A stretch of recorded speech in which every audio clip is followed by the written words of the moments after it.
Então, bom dia a todos.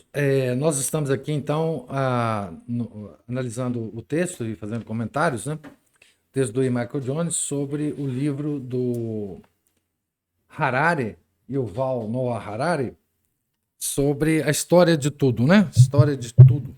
Como tudo começou, como tudo se desenvolveu, né? Nós estamos aqui numa parte, vocês vão notar que o texto, se já não notaram, né? Que o texto, ele sempre tem um trecho do livro e depois os comentários do E. Michael Jones contrapondo a visão do nosso autor aqui, do Harari, né?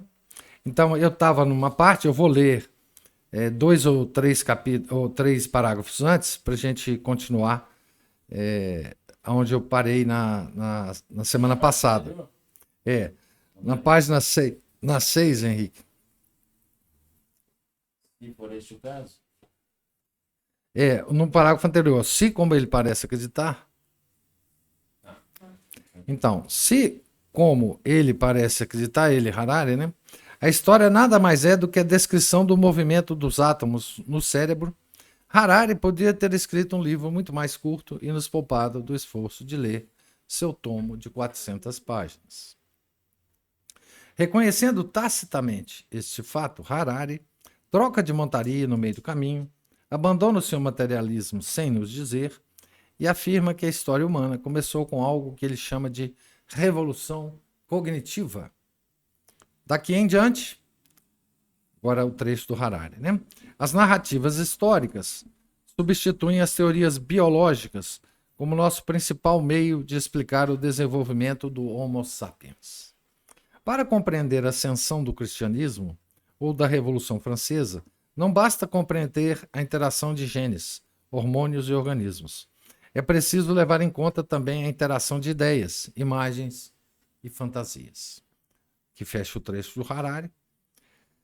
Começa o E. Michael Jones. Se for este o caso, então o argumento de Harari a favor do materialismo, juntamente com seus fundamentos no darwinismo, desmorona, porque a revolução cognitiva deve basear-se na cognição, que é outra palavra para mente ou razão, o que significa que o materialismo já não é verdadeiro.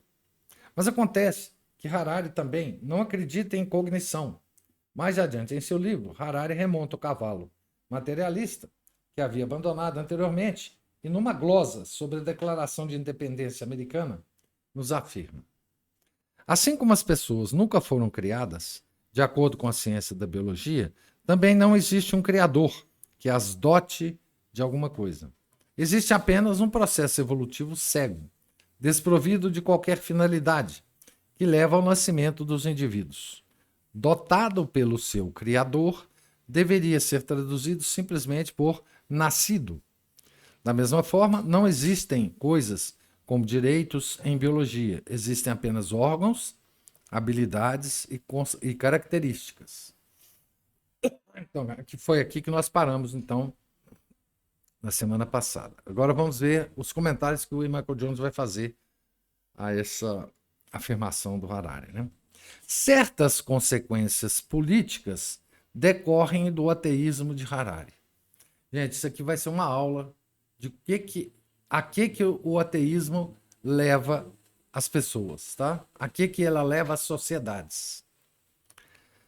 Para começar, liberdade não existe, porque não existe tal coisa na biologia, abre aspas, não existe tal coisa na biologia. A liberdade é algo que as pessoas inventaram e que existe apenas na sua imaginação.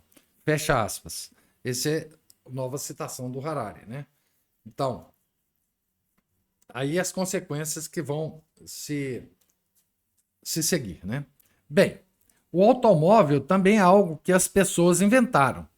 Isso significa que os engarrafamentos existem apenas na imaginação?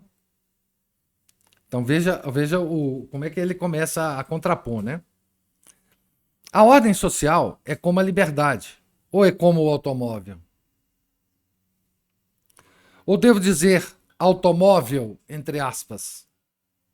Harari tenta fugir às conclusões contraditórias que as suas premissas exigem, afirmando que, abre aspas, acreditamos numa ordem específica, não porque seja objetivamente verdadeira, mas porque acreditar nela permite-nos cooperar eficazmente e forjar uma sociedade melhor.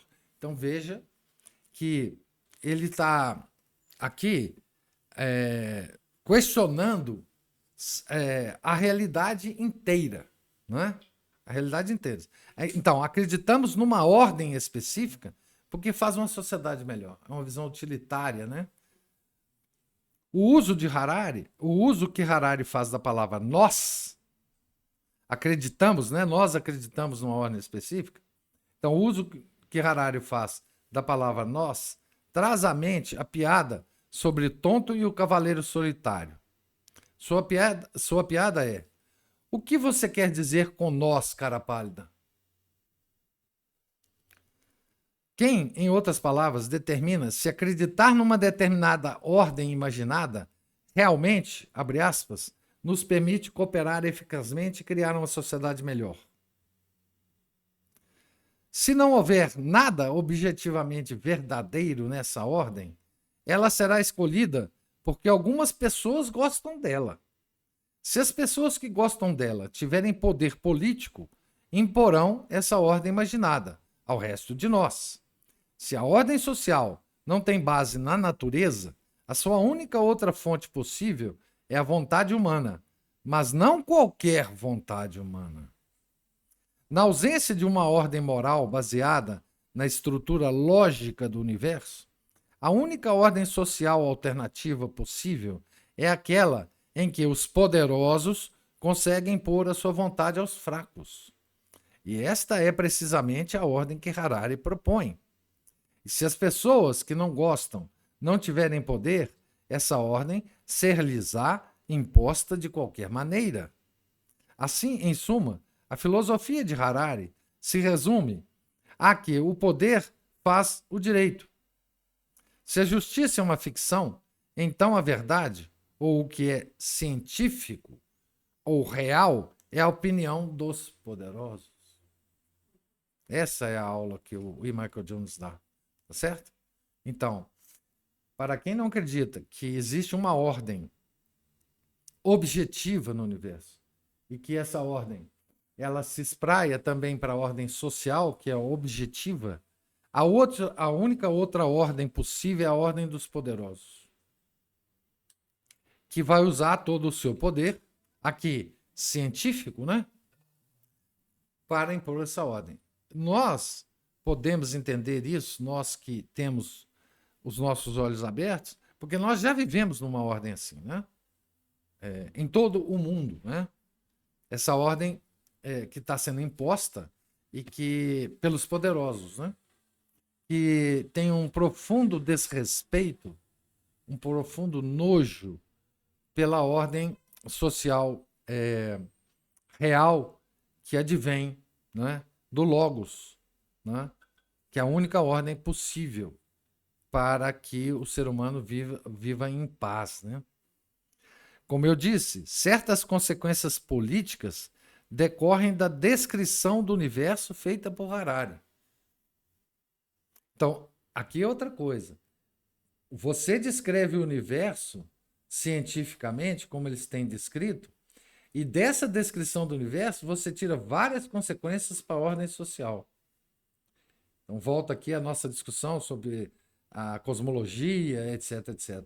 Porque é daquela ordem, é daquelas ideias científicas sobre a origem do universo que eles tiram consequências para nos impor a ordem que eles querem nos impor. Quer dizer, as discussões científicas de estrutura do universo têm um impacto imenso na nossa ideia do que seja a ordem social, do que seja o homem, do que seja as relações humanas, né? Então, como eu disse, certas consequências políticas decorrem da descrição do universo feita por Harari. A primeira é que não existe ordem social natural. As únicas coisas que se qualificam como naturais são derivadas da física ou da biologia, tal como interpretadas por comissários intelectuais como o professor Harari. O Harari tem uma função muito importante, né? De interpretador das coisas dos poderosos, né? Qualquer outra coisa é uma construção humana ou ficção que é imposta à natureza, que pode referir-se à ordem física ou, neste caso, a outros homens. Portanto, a ordem social é uma ordem imaginada, ou seja, imaginada por algumas pessoas e depois imposta a outras. Essa ordem está, abre aspas, sempre em perigo de colapso, porque depende de mitos, e os mitos desaparecem quando as pessoas deixam de acreditar neles. Para salvaguardar uma ordem imaginada, são imperativos esforços contínuos e extenuantes. Alguns desses esforços assumem a forma de violência e coerção. Fecha aspas. São frases do Harari, né? Assim, por incrível que pareça, o universo, segundo o professor Harari, acaba por se parecer muito com a ocupação israelense da Palestina, que se baseia no roubo e na injustiça. Os israelenses, que impõem essa ordem com violência e coerção, não precisam de se sentir culpado, porque no grande esquema das coisas não há uma coisa chamada justiça. Então veja, a destruição própria da palavra justiça, como sendo uma coisa postiça, uma coisa imaginada, uma coisa criada só na nossa cabeça, justifica todo tipo de coerção e violência. Ele nos informa que Hammurabi, legislador babilônico, e os pais fundadores americanos imaginaram uma realidade governada por princípios de justiça universais e imutáveis, como igualdade ou hierarquia. Imaginaram, né? Isso não existe. No entanto, o único lugar onde tais princípios universais existem é na imaginação fértil dos sapiens e nos mitos que eles inventam e contam uns aos outros. Estes princípios não têm validade objetiva. Então, aqui está completamente a ideia dele, né? Então, igualdade, hierarquia, justiça, isso tudo faz parte de uma ordem imaginada. Não tem nenhuma conexão com a realidade. Realidade, para o professor Harari, é os órgãos dos bichos, tá certo? E as pedras, os rios, etc. Só isso. Né? A afirmação de Harari de que os princípios universais não têm validade objetiva é objetiva e comprovadamente falsa. O fato de ninguém nunca ter tocado num círculo, algo que não existe na natureza, como Harari define esse termo, não significa que não possamos fazer afirmações objetivas e verdadeiras sobre o raio e a circunferência de todos os círculos possíveis. Mas Harari diz, com toda razão, que ideias como justiça e igualdade estão inextricavelmente entrelaçadas com a ideia de criação. Tudo isso é para ir contra a criação, né? Tá certo? Justiça e igualdade estão entrelaçadas com a ideia de criação. Harari só pode basear a sua afirmação de que não existe tal coisa como justiça na afirmação anterior de que não existe Deus, que é uma afirmação irracional, porque por duas razões, tá? Que é irracional. Porque é impossível provar uma negativa e também porque é possível provar a existência de Deus. Então os ateus estão duplamente errados, né? Tá certo? Porque não é possível, logicamente, você provar uma negativa, né? Não existe alguma coisa, é impossível provar. O nosso professor de lógica está aqui para me confirmar isso. E, por outro lado, é possível provar a existência de Deus, né? Então, como já foi escrito e provado, né? Então, o Harari sabe que a ideia de justiça, de hierarquia, de ordem social natural, etc., tudo isso está ligado à ideia da criação. Só que ele nega a criação e, portanto, ele tem que afirmar que a ideia de justiça, igualdade, hierarquia é imaginada pelo homem, porque não houve criação. Dado que a existência de um universo ordenado implica necessariamente a existência de um Deus criador, como a fonte dessa ordem, a ordem social pela qual o homem ordena a sua existência é o corolário lógico da ordem desse universo. Harari ignora deliberadamente tudo isso ao afirmar que o darwinismo provou que Deus não existe, como base para sua afirmação de que não pode haver tal coisa como justiça. Com um leve aceno de mão, nosso professor judeu também descarta qualquer possível ordem social justa, ligando-a aos mitos cristãos sobre Deus. Então, não só não há uma ordem social, senão aquela imaginada pela cabeça do homem, e como essa ordem é imaginada pela cabeça do homem, não é possível você adjetivar qualquer ordem social como justa. Portanto, aqui existe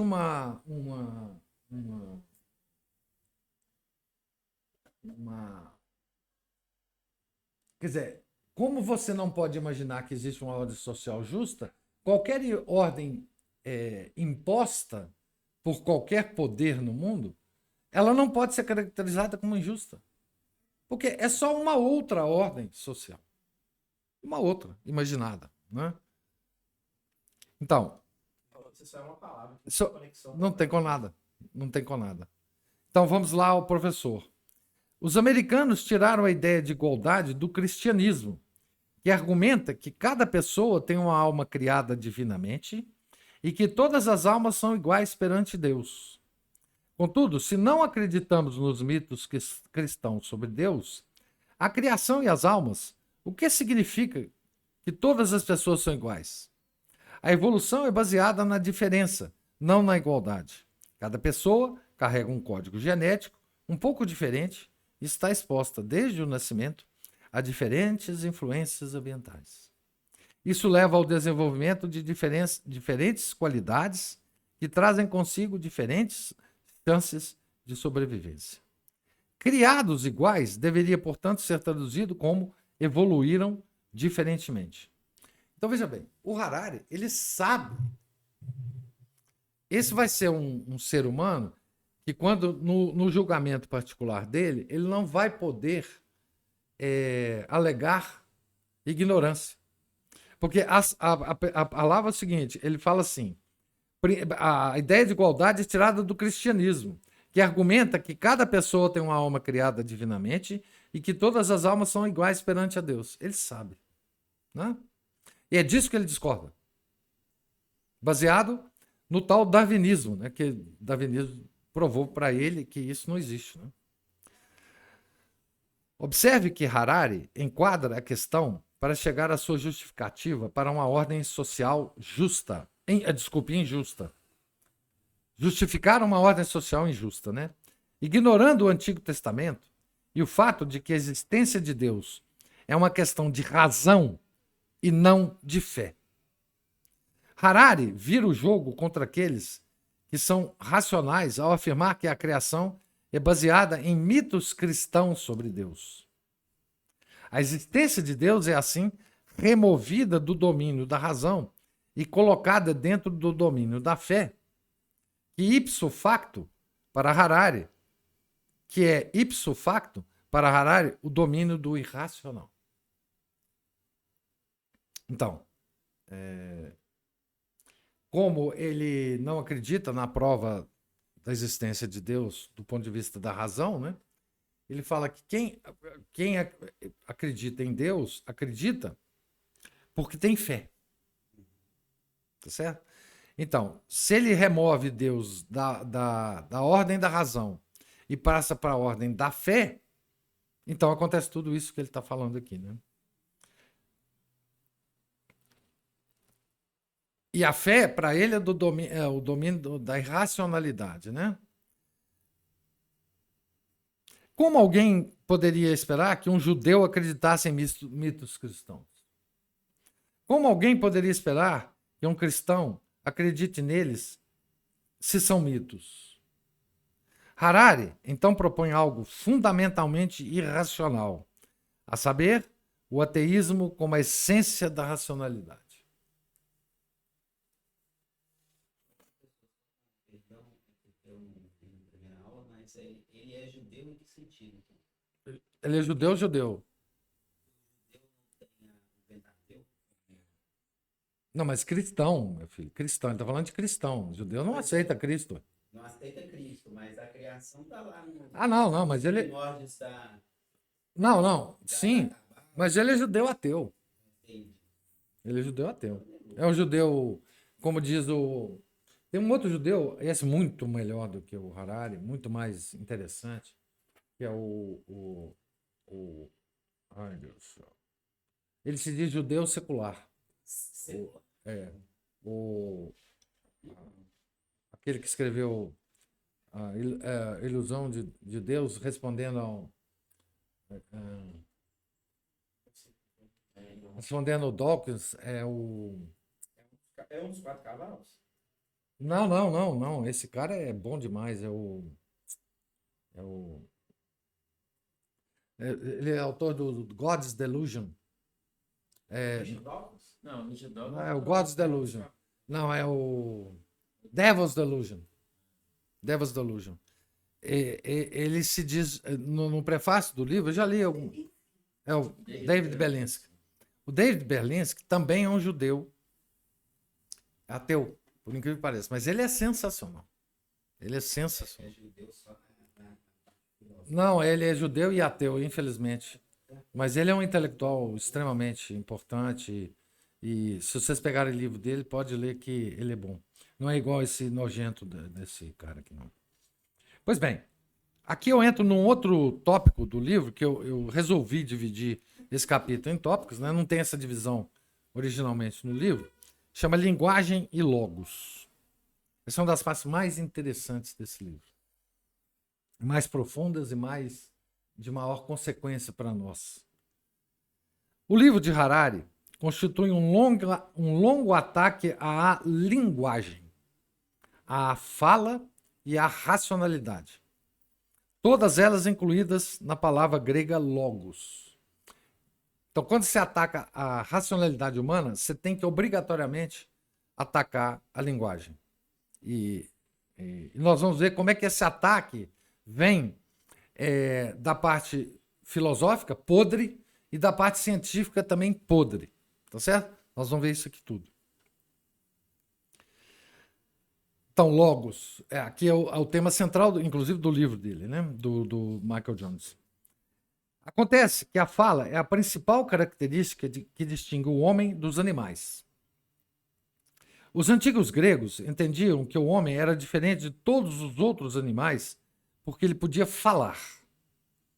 A palavra que usaram para designar racionalidade foi logos. Logos com letra minúscula, né? E também é a palavra para fala, discurso, linguagem e outros conceitos relacionados. Logos é, abre aspas, a palavra ou aquilo pelo qual o pensamento interior é expresso, fecha aspas. É equivalente às palavras latinas ratio, vox e horácio, ou aquilo que é dito ou falado. Oração, para nós, né, que é uma espécie de conversa com Deus. Né? Horácio, nossa, católica, né? É frequentemente traduzido como verbo, linguagem ou conversa, como em um ditado, ou declaração, ou máxima, ou resolução. Também pode ser traduzido como fala, discurso, conversa, bem como o poder de falar. Destas ideias mais básicas flui a própria ideia de racionalidade. Logos significa pensamento e razão. Quando Demócrito diz que algo é katalogon, ele quer dizer que é agradável à razão. Kata é agradável, né? Logon à razão, né? Katalogon. Logos torna-se, portanto, a palavra distintiva de um ser humano. Enandros logo einai, que significa ser considerado como um homem. Enandros logo einai. Logos compreende tanto o sentido de pensamento quanto de verbo, quando usado no Novo Testamento. Depois de meditar sobre o conceito de logos, então milenar, os escolásticos medievais, sucessores dos filósofos gregos, cunharam um termo animal racional, animale rationale, como a definição essencial do homem. Ao contrário dos anjos, o homem tinha um corpo semelhante ao de outros animais. Sua característica distintiva, porém, era o fato de poder falar e relacionar, termos incluídos no termo grego logos. Dada a relação... Hein? Raciocinar. Falar e raciocinar. Não, você está com o texto aí, né? É o mesmo.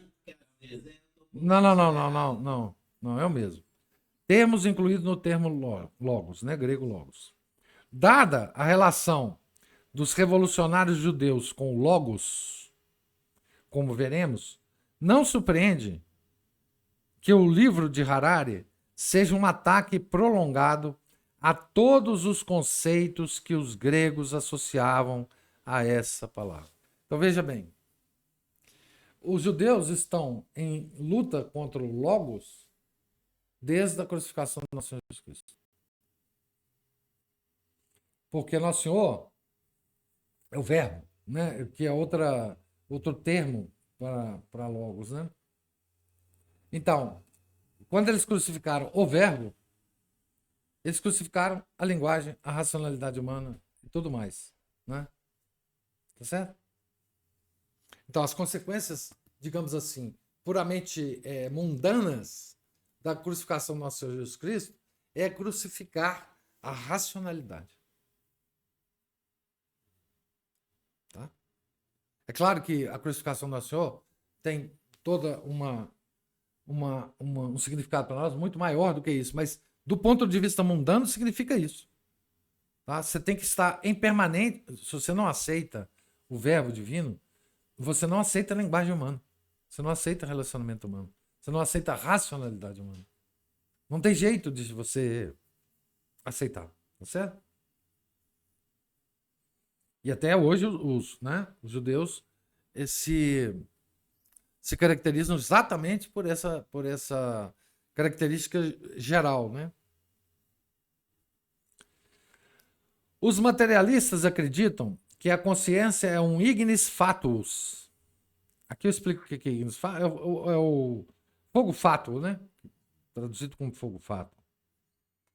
Que flutua sobre um pântano de coisas chamadas átomos, matéria ou qualquer outra coisa. Dado esse fato, os seres humanos são rebaixados de animais racionais para, como diz Harari, um animal sem importância. Ao afirmar sua tese, porém, Harari imediatamente se contradiz. Então vamos ao texto do Harari. Não havia nada de especial nos humanos. Ninguém, muito menos os próprios humanos, tinha a menor ideia de que um dia os seus descendentes caminhariam na Lua. Eu também não sei disso ainda não. Dividiriam o átomo, compreenderiam o código genético e escreveriam livros de história. A coisa mais importante a saber sobre os humanos pré-históricos é que eles eram animais insignificantes, sem maior impacto no meio ambiente do que os gorilas, vagalumes ou água-viva. Então vocês podem escolher a quem vocês a que reino vocês pertencem aí aos gorilas, vagalumes ou água-viva, né? Então, se o leitor perspicaz poderia perguntar, se, entre aspas, essa pergunta, né? Não há nada de especial sobre humanos? Como eles realizariam todas as coisas que Harari acabou de mencionar? Porque não foi o gorila, não foi o vagalume, nem a água-viva que conseguiram fazer isso aqui, tá certo? Né? Compreender o código genético, pisar na Lua, se bem que os humanos não pisaram, dividir o átomo, escrever livros de história. Por que não foi gorila que fez isso? Ou água-viva? Ou vagalume?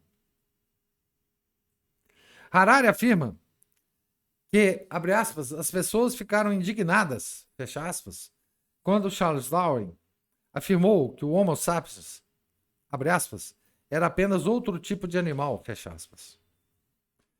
Ele então passa a apresentar sua própria versão de uma reductio ad absurdum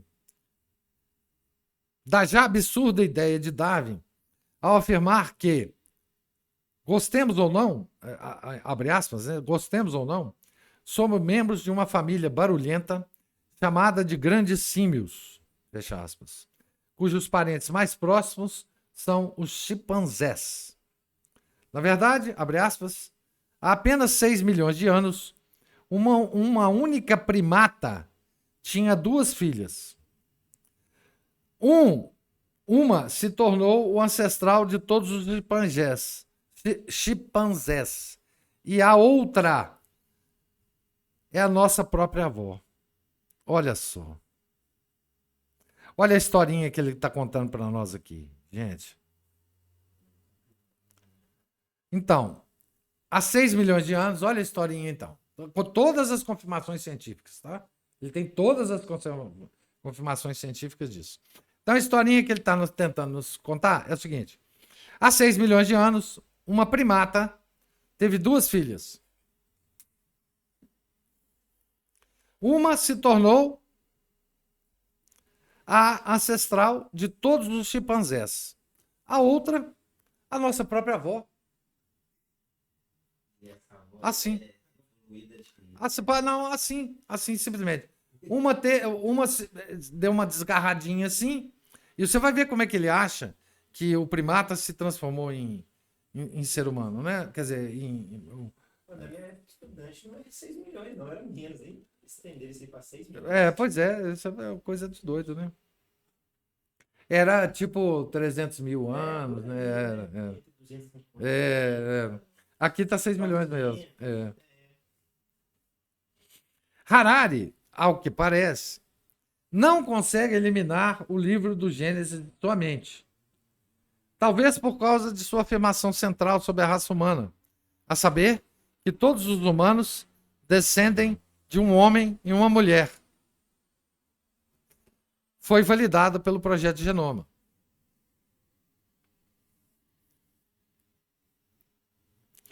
A, abre aspas, revolução cognitiva, fecha aspas, de Harari, corresponde no tempo ao surgimento do Adão cromossômico e da Eva mitocondrial.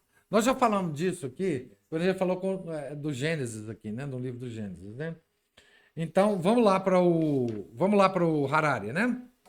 Então, em 1987, após alguns cálculos, concluiu-se que o Adão cromossômico Y viveu há cerca de 60 mil a 90 mil anos na África. Aí voltou para lá. A data é bastante aproximada, uma vez que tais cálculos não são muito exatos devido a alguma incerteza sobre as taxas de mutação. De forma semelhante, todos os que vivem hoje também podem ser ligados à Eva mitocondrial. Ela deve ter vivido cerca de 140 mil a 120 mil anos atrás. Mas, como sempre na ciência, as coisas continuam se atualizando. Vocês sabem, né? Recentemente, a diferença em anos foi estimada para Adão entre 120 mil e 156 mil anos atrás e para Eva entre 99 e 148 mil anos atrás. Essa é a citação do Harari. Né? A linguagem humana... Esses mitos são sempre... ninguém fala uma mentira sem alguma coisa de verdade, né? E toda mentira, principalmente científica, gira em torno do Gênesis. Não há como. Né? Não é só o Harari que não tira o Gênesis da cabeça. Ninguém tira o Gênesis da cabeça. Não é possível tirar o Gênesis da cabeça. A linguagem humana, o que Harari chama de revolução cognitiva, e os dois humanos, dos quais todos os outros humanos aparentemente descendem, surgiram mais ou menos na mesma época. A inconveniente coincidência coloca o professor Harari em apuros. Se não há diferença entre humanos e chimpanzés, como pode Harari dizer que, abre aspas, o Homo sapiens conquistou o mundo graças, acima de tudo, à sua linguagem única, fecha aspas. Se o Homo sapiens tem uma linguagem única, como Harari alega que ele é apenas outro tipo de animal? Harari nunca resolve essa contradição. Ele faz essas afirmações contraditórias ao longo do seu livro. Se o Homo sapiens tem uma linguagem única, então ele não é apenas outro tipo de animal, entre aspas. Ele é o único, ele é único. O mesmo se aplica à singularidade em relação a qualquer outro hominídeo, como o homem de Neandertal, que Harari propõe como o passo intermediário entre os macacos e o homem. Todo mundo propõe isso, né? Que o homem de Neandertal é como é que chama? O elo perdido, né? O missing link. Que ele é tão perdido que até hoje não foi ninguém achou, Abandonando o seu materialismo à luz das evidências irrefutáveis que cercam a capacidade do homem de falar, Harari identifica esse ponto de viragem na história como a revolução cognitiva. Então, veja a historinha que o Harari então conta nesse livro Imundo dele. O aparecimento de novas formas de pensar e comunicar entre 70 mil e 30 mil anos atrás constitui a revolução cognitiva. O que causou isso? Não temos certeza.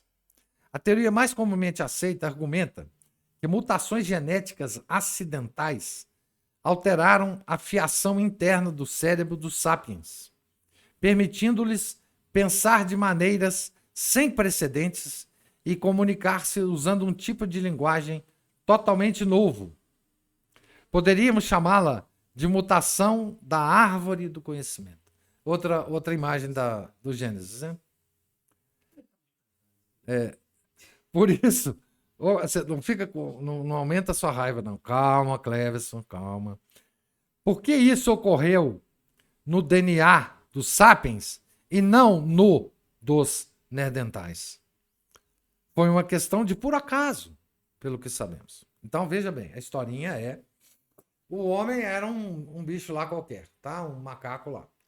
De repente, uma mutação reconfigurou a fiação cerebral.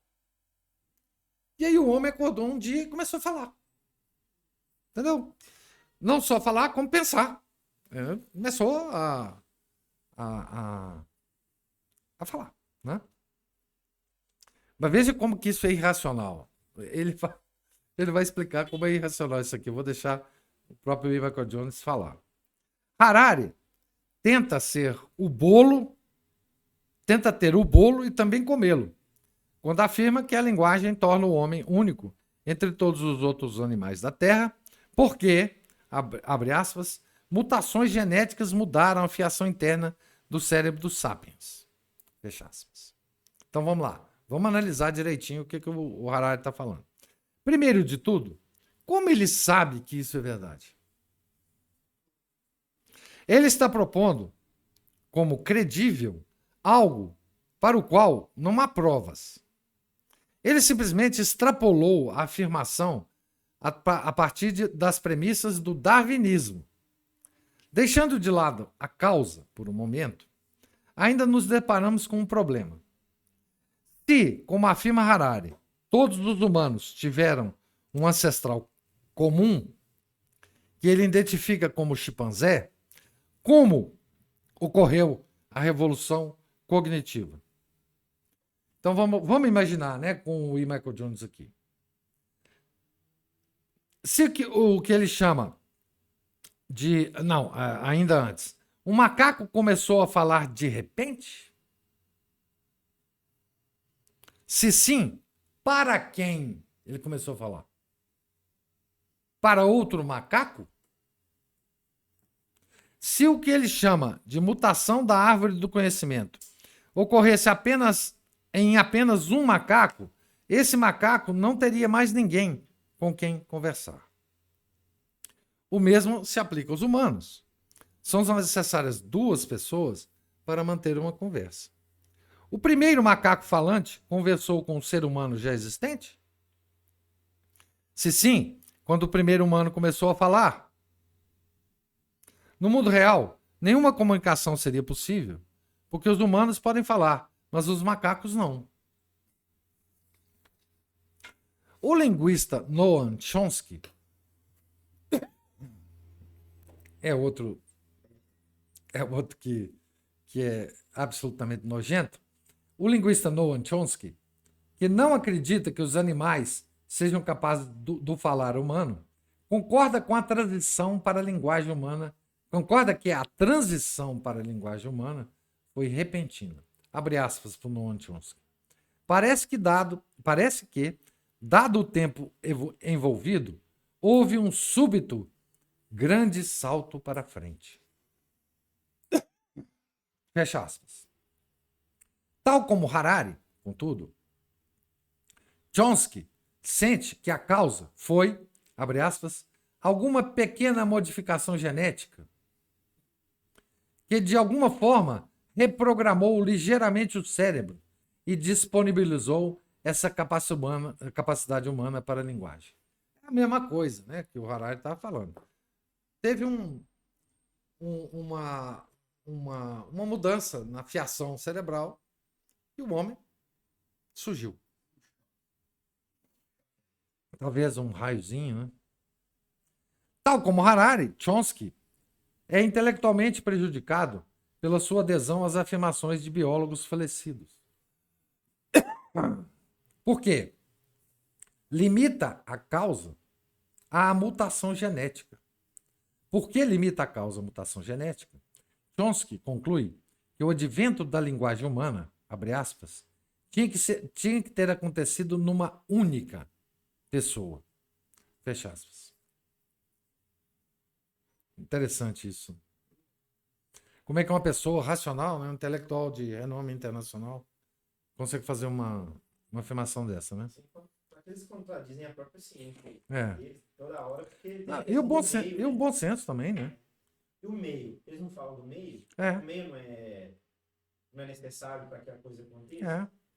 Você tem que ter o meio adequado para que o fim seja atingido. Né? Não consegue um fim que ele é completamente alheio ao fim. Quando, na verdade, a linguagem humana requer duas pessoas que partilham a mesma linguagem. O primeiro homem não só precisava ter capacidade para a linguagem, mas também uma linguagem totalmente formada, capaz de se comunicar com outra pessoa que tivesse a mesma linguagem. Ninguém começa a falar assim, né?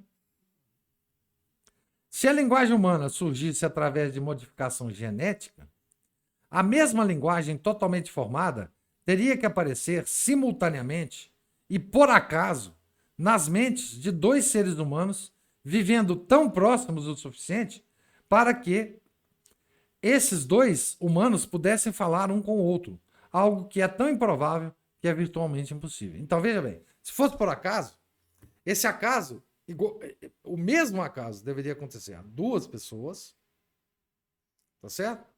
Você veja o tamanho do mundo, né? Essas duas pessoas tinham que estar próximas o suficiente para se comunicarem verbalmente. E outra, a linguagem, ela teria que já ter nascido com elas. Porque como é que elas vão comunicar? Não é? no meio. É, se tivesse o meio seria incrível, né? Porque pega aqui e fala assim. Bababá. Aí, bababá. Daí como se tivesse um meio. Não tem um meio, não tem como. Não tem, tá certo? Então, é virtualmente impossível. Se a revolução cognitiva é outro termo para o surgimento da fala, e se a característica definidora do homem, mesmo segundo Harari, é a sua capacidade de falar, então o homem teve que emergir plenamente como Homo sapiens a partir do momento em que começou a falar. Além disso, o Homo sapiens teve de emergir como um par de seres humanos que pudessem falar um com o outro, simplesmente por causa das exigências da linguagem. Se houver apenas um homem, a comunicação não é apenas desnecessária, é impossível.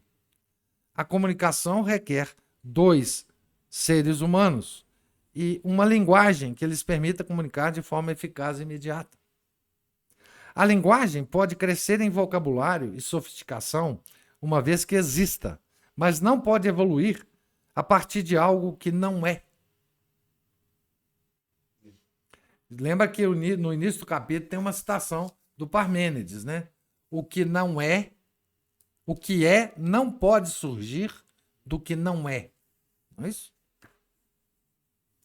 A evolução, por outras palavras, não pode desempenhar nenhum papel na revolução cognitiva.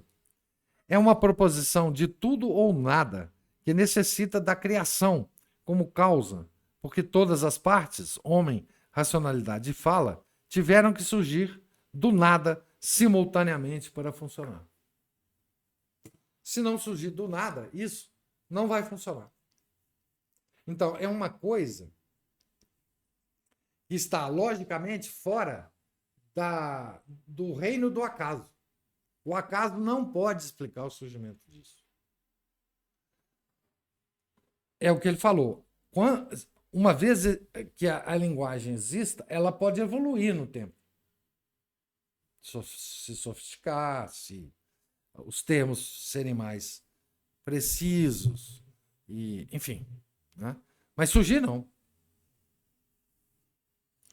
Isso dá um novo significado à primeira frase do Evangelho de São João. No princípio era o verbo, que em grego é enarche en ho logos.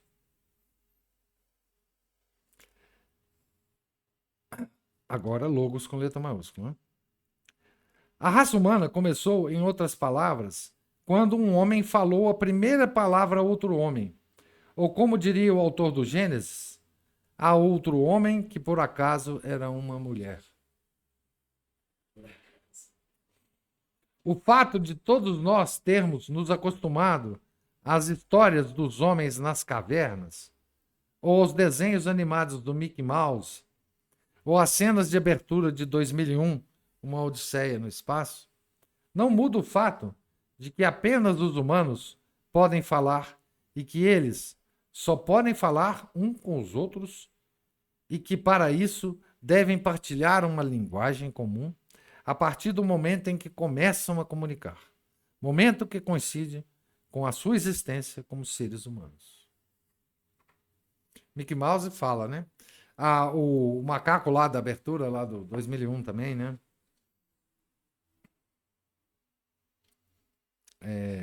Ele esqueceu... Não, os Flintstones não é pré-história, não. Mas, não, os Flintstones tem um animal que fala, né?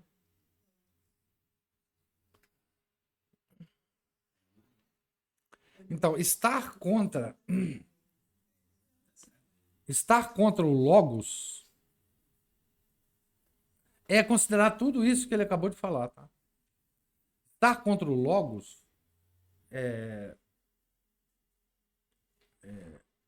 mundanamente é estar contra, quer dizer, o aspecto de Nosso Senhor Jesus Cristo, esse aspecto mundano dele é o Logos, é a nossa racionalidade. Por isso que as religiões monoteístas, que existe só uma hoje, eu acho que é só o Islã, né? O Deus deles não tem racionalidade, porque não tem o Logos. Linguagem e comunicação. Algumas outras também podem ser consideradas monoteístas, só que eu não vou, né? Porque, no final das contas, só tem um único ser inicial que dá origem a todos os outros. Então, pois é, mas tudo isso é irracional, né? Porque nós Deus é trino, né? Tem um filme, uma trilogia de filme da década passada. Não, Planeta dos Macacos tem 8 ou 9 filmes. Teve uma trilogia agora, e aí é uma evolução de um macaco, né? E ele se torna a revolução completa do negócio. Ele passa a brigar com a humanidade. Ele lidera. Talvez essa seja a história. Os outros, então. Talvez seja a biografia do Harari. Quem sabe o Harari não é um. Nessa teoria. Talvez. Depois eu vou mandar para você. Acho que deve ser do roteirista do filme. É baseado nisso, né? Um macaco comum e de repente ele começa a falar e ele toma inteligência. Tá, deve ser o Harari. Certamente. É autobiográfico. Linguagem e comunicação. Depois de finalmente fazer algum progresso na explicação de por que os seres humanos são únicos, Harari retorna como um cachorro ao vômito do materialismo e retoma o argumento afirmando que não há nada de especial na linguagem, porque todo animal tem algum tipo de linguagem. Então agora nós vamos ver uma série de... Mesmo insetos, dizem-nos, sabem como se comunicar de maneira sofisticada. Sofisticada, hein? Note a palavra sofisticada aí, tá? Exatamente. Essa sofisticada aí, como é tão sofisticada como o raciocínio do Harari. É difícil inferir o que Harari quer dizer com sofisticado. Especialmente porque ele imediatamente se contradiz quando descreve nossa linguagem como algo que pode, abre aspas, produzir um número de frases, cada uma com um significado distinto, fecha aspas. O que distingue da linguagem dos insetos. O que a distingue da linguagem dos insetos. Que sabem informar, abre aspas, uns aos outros sobre o paradeiro dos alimentos. Fecha aspas. E da linguagem do macaco verde, que, abre aspas, pode gritar aos seus camaradas, cuidado, um leão, fecha aspas. Ao contrário de ambos os animais, abre aspas, um ser humano moderno pode contar a seus amigos que esta manhã, perto da curva do rio, ele viu um leão perseguindo uma manada de bisões, fecha aspas. Estudo Harari fala no mesmo livro de uma forma completamente maluca, né, que ninguém... e contraditória, enfim. Harari escapa impune de contradições como essa, usando truques verbais baseados no equívoco de termos cruciais. Seu uso do termo linguagem, por exemplo, é equívoco. Na verdade, o seu argumento é redutível ao uso equívoco de um termo, nomeadamente linguagem, para descrever duas formas diferentes de comunicação. Os animais podem comunicar latindo, chilreando, rosnando, assobiando, etc. Mas só o homem, abre aspas, pode ligar um número limitado de sons e sinais para produzir um número infinito de frases, cada uma com um significado distinto.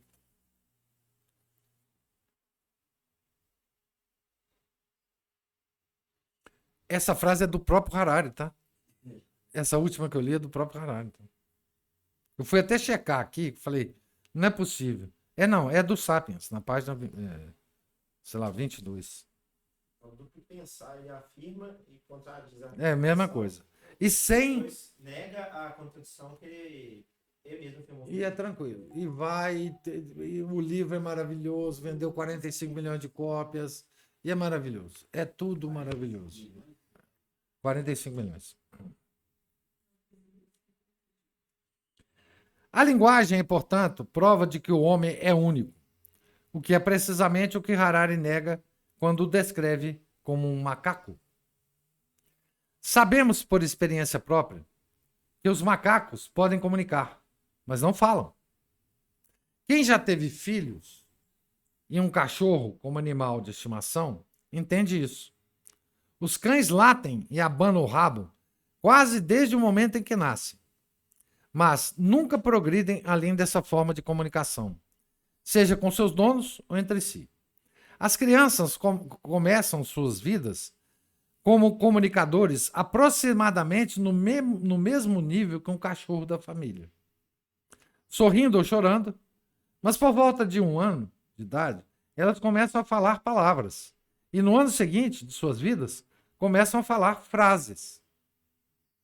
As crianças aprendem facilmente a sua língua materna com suas mães, razão pela qual os alemães se referem a ela como sua Muttersprache, que é a língua materna, tradução mesmo, né? A língua materna nossa é chamada língua materna porque a gente aprende com a mãe, né?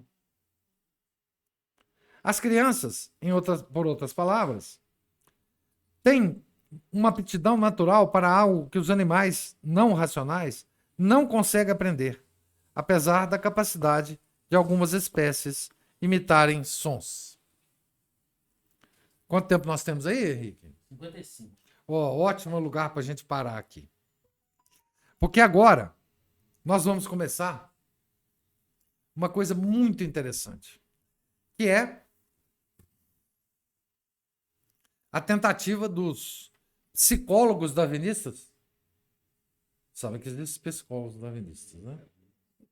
Não, são existem. ligados com os psicanalistas. Então, as tentativas deles de ensinarem macaco a falar. Porque eles acham que o macaco pode falar. Então, vamos ensinar, né? E aqui ele vai contar uma história muito interessante de uma chimpanzé chamada Washu. E nós vamos seguir essa história, muito, muito interessante essa história, e de como que essa história, de como terminou essa história. Essa bela história, num determinado momento, na hype dessas pesquisas, um biólogo afirmou que essa chimpanzé estava compondo poesias. Tá certo?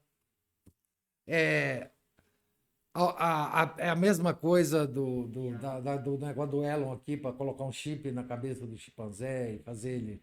Mesma coisa, a gente vai identificar a mesma coisa aqui nessas maluquices dos modernos, né?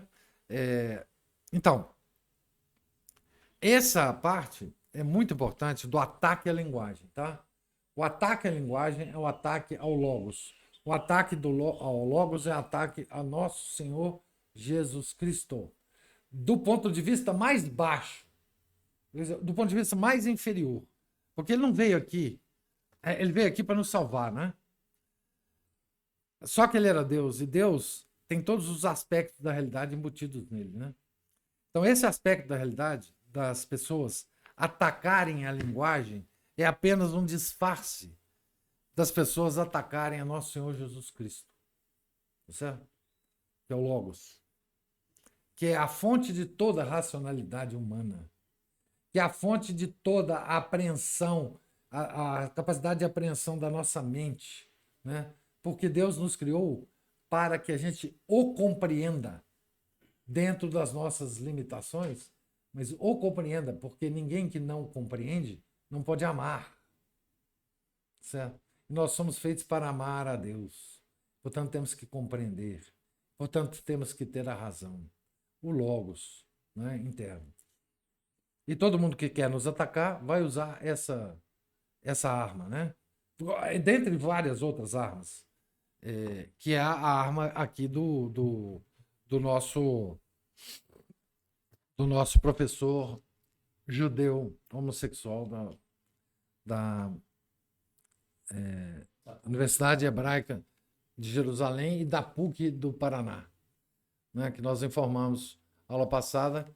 Aliás, nós não, o Cleverson nos informou que ele é professor convidado da PUC do Paraná, Pontifícia Universidade Católica do Paraná, né? É bom que se diga. Certo? Alguma observação aí de alguém? Não. Não? Então, muito obrigado a todos. A semana que vem nós não estaremos aqui, porque eu estarei no aniversário da minha neta, na roça. Mas na outra semana nós voltaremos. Tá certo? Muito obrigado. Fiquem com Deus. Salve Maria.